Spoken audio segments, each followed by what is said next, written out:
Hey humans, today's video will be a bit different than normal. Instead of showing step by step of what I'm doing, like I normally record, this time, a lot happened behind scenes, and instead, I will be showing the progress I made through the weekend. I had several technical issues both recording and with the server. Nothing too serious, but it didn't allow me to record like I normally do. I also had some technical difficulties with the replay mod, which cost me a 2-hour time-lapse, and other minor inconveniences. I have figured out most things, so I'm hopeful that the next videos of the SMP will be smoother.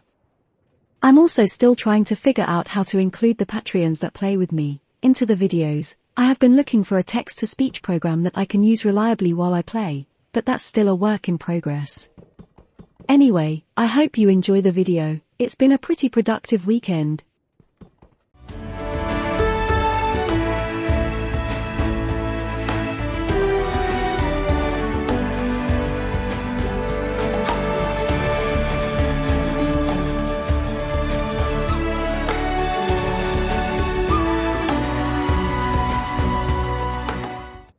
On the last episode, I finished the workstation, and since then, I have been grinding many materials behind the scenes. Mainly getting dirt for the fields, and the ground, as well as making mud for the house itself. I'm thinking on making a desert starter base, but, maybe with some brown touches here and there, maybe some mud, some bricks, stuff like that. I think it will combine nicely with all the create machines. Desert, yet industrial. Or that's the plan anyway. But before any of that, few of us came together to yeet the End of Dragoon. It was really silly and funny, some didn't even played for more than half an hour before tagging along. Sadly, after the recording, I realized that I didn't recorded any of the voices from the VC. I never had the need to set that up because, well, I don't talk, so it didn't cross my mind. Either way, let me show you a couple clips of how silly it went.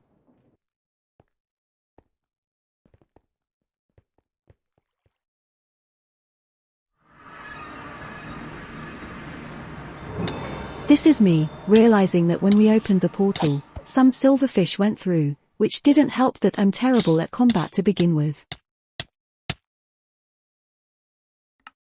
Having already died, I went for the very brave strat of just staying undercover, and just farming some ender pearls while the humans do the job for me.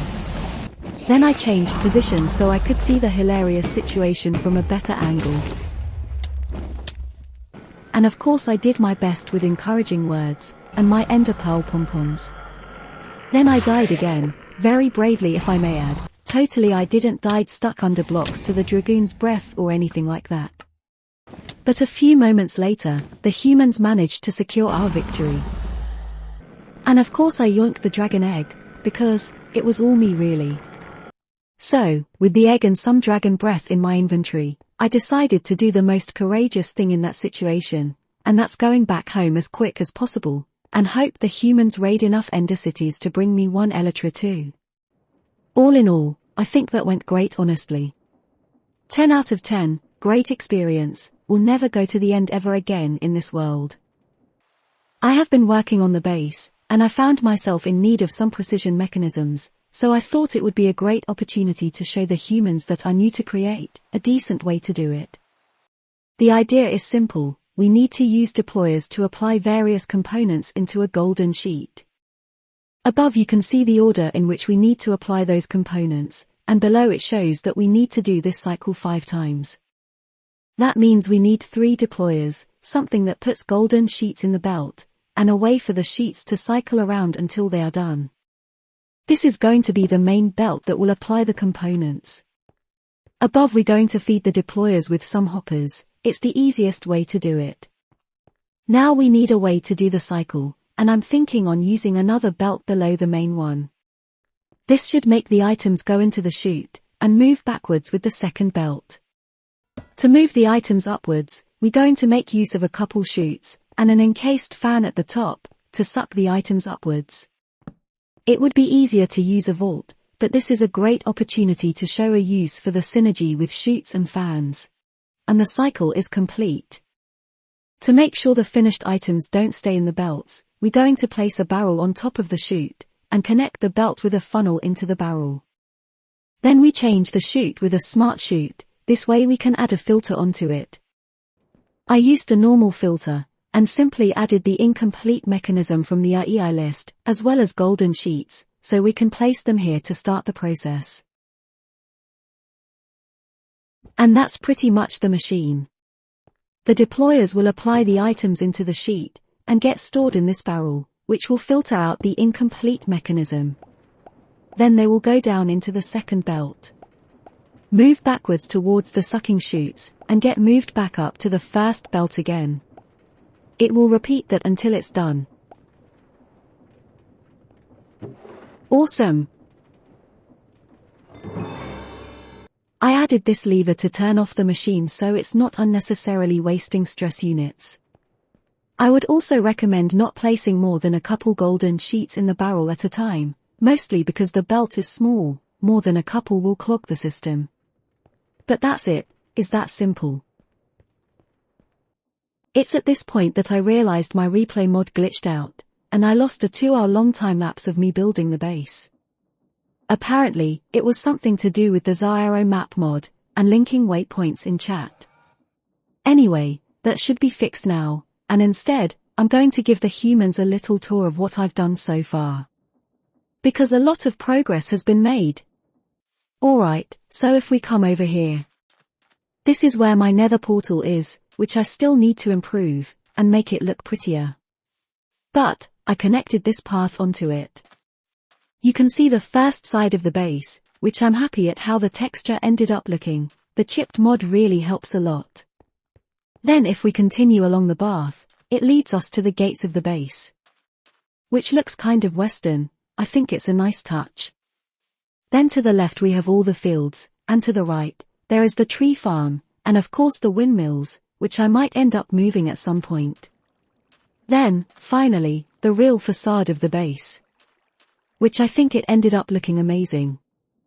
The texturing is pretty nice, and I think I added enough greenery, and spruce wood, to contrast with the white walls. I really love how it all looks together.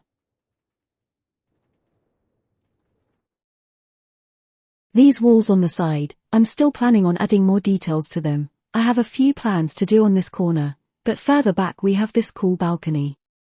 And the back side of the base. I also like how these chimneys turned out. I wanted to add some touches of industrial looks to it. So it combines well with the create machines. Then over here we have this top terrace, which I have no idea what I'm going to do with it, yet. There is still many details I want to add to it, but I'm very happy with the results so far, particularly how it looks from the front. Now if we go inside, to the left we have the workstation we made on the last episode, very useful stuff. Indeed. Then I added this railing to separate things, and over here there is a door to reach the back side of the workstation, in case I need to tweak anything. Also added this packing machine. Then on the other side, we have just a bunch of chests. It's not the most epic storage system, but I just needed a minimal amount of organization for the time being. Then down here, I really love this part. I made all the chipped crafting tables, and added them together with everything I need to craft whatever I want to build with. I really love how it turned out. I might end up adding some sea lanterns or something, because it's pretty dark in here. Maybe at the back of this crafting tables, or something. But yeah, cool stuff, cool stuff. Then over here, we have the precision mechanism machine we made before.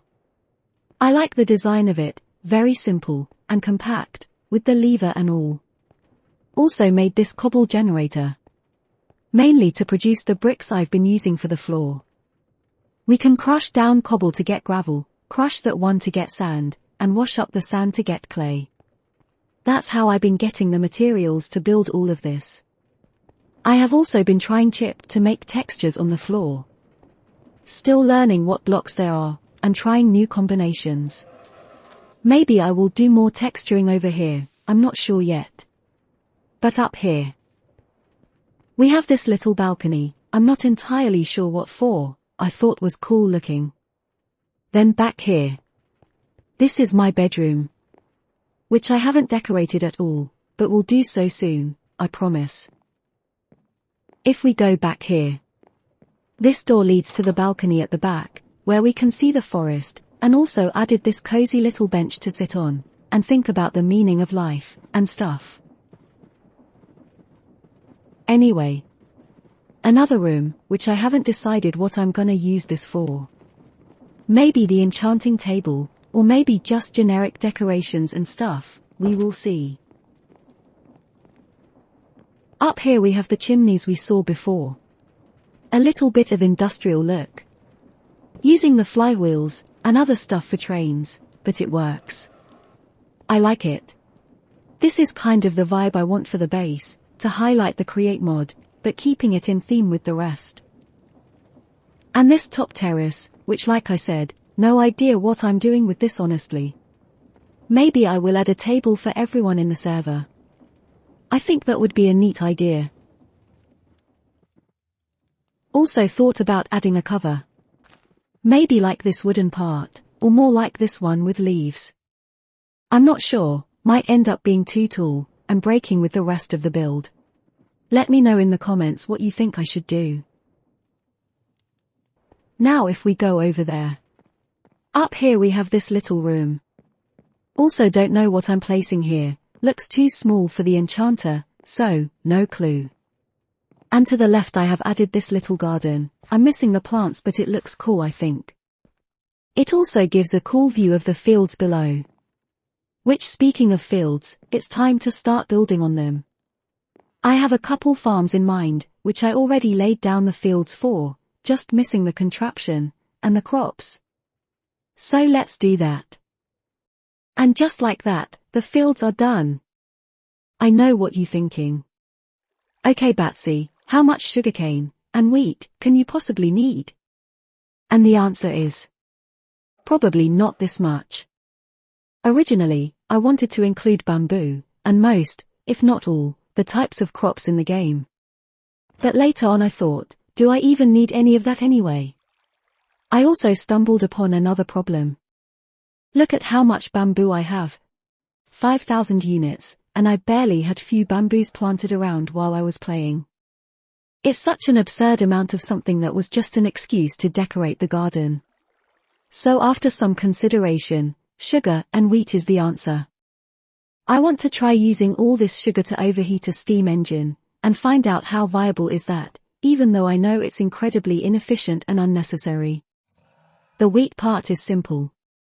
I want to use more mud to build houses, and mud bricks require wheat. Can always use the excess to produce bone meal or something. All things considered, I think it ended up looking pretty nice, which was the sole goal of the garden anyway, to be cool looking. The moving parts of Create makes the build really come to life, and it still stays in theme with the industrial look. But let me show you what I've done. First I added these depots over here. It's not the most efficient way to access a vault, but it's good enough for now. To the right there is even more vaults, to store the wheat and seeds. It's just as simple as it gets really. Then we have the farm itself. I went for a gantry setup, because I think they are cool to make. As soon as that redstone contact touches, it's going to send a pulse signal over here. That flicks the toggle latch on and off, which controls the gear shift to go back and forth, and a clutch to turn it all off if we want. It's honestly really simple, but I love to combine redstone with Create when I can. It's really fun to play. Even when it's stopped it still looks really cool. Over to this side, on the wheat field, we have pretty much the same setup. A line of redstone under the gantry, some pulses and the latch to control the gear shift. And they are both using the slow speed of the windmills. I didn't have to use a speed controller this time around. As for the rest of the farm, since the last thing the humans saw, I've mostly been adding more textures and details where I can. Especially on the ground, using as many chipped blocks as I can. If we take a look with the free cam, you can see all the dirt I've placed around, trying to use variated blocks, and most of all, placing them in spots that made sense. Here I had the problem of the podzol, which I can't really do anything about it. It's spread from the tree farm, unless I only use brick blocks around it, but it doesn't look that bad. It's a bit crammed around this corner, but I like it. It looks busy, and looks like it's alive. Over the entrance I added this tree. I think I still should try to add some plants or something, because it's looking rather empty, but the tree fits nicely I think. Yeah, makes the entrance look a bit more colorful and interesting. The rest is about the same I showed you guys before. Oh right, the windmills, I think I really should move them away. I want to build a fisherman hut over here, and there is no real way of crossing through here, unless I walk in the tree farm or something. It's a bit awkward. Maybe I end up removing the windmills and adding a path there. It would make more sense. I don't know what you guys think I should do. And let me know how you like it so far. I love how the base itself looks. This is going to be it for this episode. It was filled with technical difficulties, but I still had a lot of fun. This time it had a lot more grinding and building behind the scenes, but mostly because I had to be working on other stuff and fixing things around while I was building, so I couldn't properly record stuff in one go. I hope the humans enjoyed this format, and maybe leave me some suggestions of how I could include the Patreons on the videos. I have a few ideas that are a work in progress, but I'm open to suggestions. Don't forget to subscribe if you haven't already. Thank you so much for watching, and also look at all these Patreons. A big thanks to them too.